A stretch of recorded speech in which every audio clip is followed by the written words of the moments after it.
Departments of Interior and Agriculture. The case for divesting non-defense federal lands. The management of federal lands has been a topic of considerable debate in the United States. With over 640 million acres, approximately 28% of the nation's landmass, administered by various federal agencies such as the Department of the Interior and the Department of Agriculture, there exists a profound opportunity for reform. This chapter proposes a comprehensive strategy to sell all non-defense-related federal lands, close the Department of the Interior and the Department of Agriculture, and transition the responsibility of public parks to individual states. The financial proceeds from this initiative could effectively address federal debt, while ensuring that state parks are maintained at a world-class level.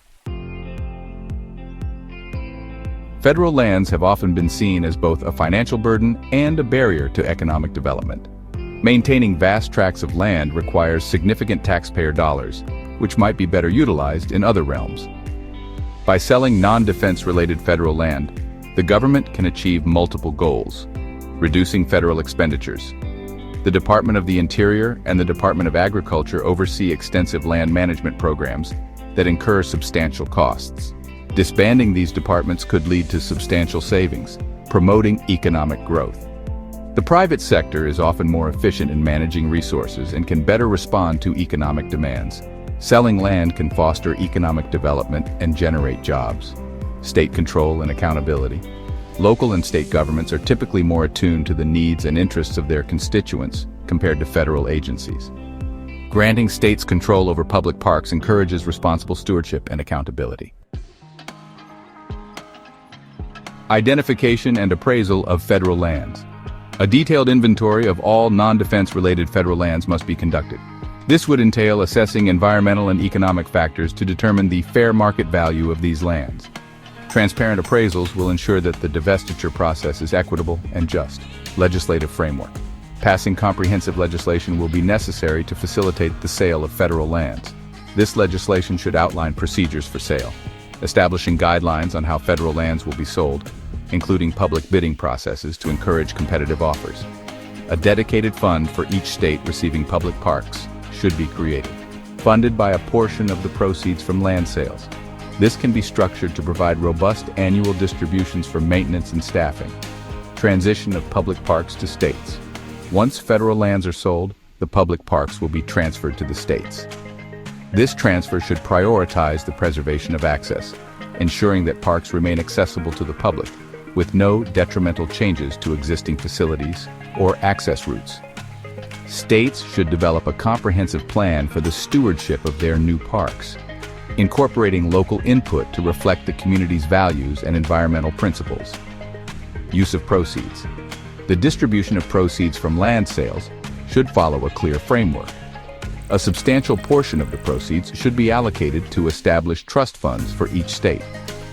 These funds would cover salaries, operate maintenance programs, and support conservation initiatives, thus ensuring parks are kept to world-class standards. The remaining proceeds should be directed towards paying down or eliminating the federal debt. This approach would not only relieve future financial burdens, but would also instill a spirit of fiscal responsibility within government operations. The divestment of non-defense-related federal lands presents a unique opportunity to reshape not only the structure of land management in the United States, but also the financial landscape of the federal government. By closing the DOI and USDA and transferring the management of public parks to states, this strategy promotes accountability, sustainability, and economic growth. The creation of trust funds ensures that state-managed parks can thrive, while the reduction of federal debt fosters a more fiscally responsible government. As we look forward, it is imperative to recognize that effective land management is about stewardship, accountability, and economic viability. This proposal embodies a vision where local interests are prioritized, finances are addressed, and parks remain cherished spaces for generations to come. Transitioning the management of public lands entails not only redefining governance structures, but also addressing the impact on employees currently working within the Department of the Interior and the Department of Agriculture. A thoughtful approach to workforce transition is essential to ensure that the interests of these employees are safeguarded during this major structural shift. Severance packages. To support the employees affected by the closure of the DOI and USDA, comprehensive severance packages will be developed. These packages should include financial support. Employees will receive financial compensation based on their years of service, ensuring a safety net during the transition period.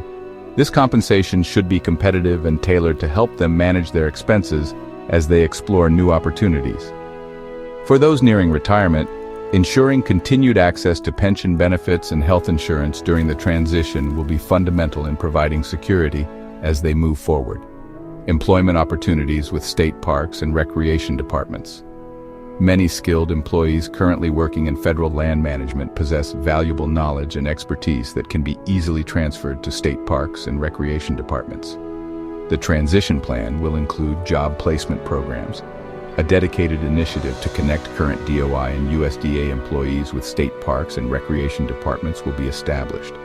This program would facilitate interviews, evaluations, and placements based on skills, experience, and local needs. States could organize training sessions for federal employees in areas such as park management, conservation practices, and visitor services. This preparatory step not only eases the transition but also enriches the capacity of state parks to benefit from seasoned professionals. Retraining for private sector jobs. For employees who prefer to explore opportunities outside of the public sector, a robust retraining program will be essential. Options will be available to skill development programs. Partnerships with private sector companies and vocational training institutions will be formed, offering specialized retraining programs in industries such as environmental consulting, land management, tourism, and sustainable agriculture. Providing access to career counseling and job placement resources will guide employees as they navigate new employment opportunities. This service can assist in resume building, interview preparation, and networking within relevant industries. To encourage employees to transition to private sector jobs, employers could offer incentives such as bonuses or reduced training costs for those coming from the ranks of DOI and USDA, thus creating a mutually beneficial relationship. As the proposal to divest non-defense-related federal lands and restructure management unfolds, the well-being of current employees must remain a priority. By offering competitive severance packages, job placements in state parks, and retraining programs for private sector careers, we can ensure a seamless transition that honors the contributions of federal employees while enabling them to thrive in new roles. Investing in the workforce is critical, as it not only bolsters the management of state parks, but also recognizes the invaluable experience and commitment of those who have dedicated their careers to public service. This holistic approach will pave the way for a successful implementation of the Land Divestiture Initiative and create a foundation for a more sustainable future. Please remember to subscribe, like, and share this video to support our channel and stay updated with our latest content. Your engagement helps us bring more informative and insightful content to you.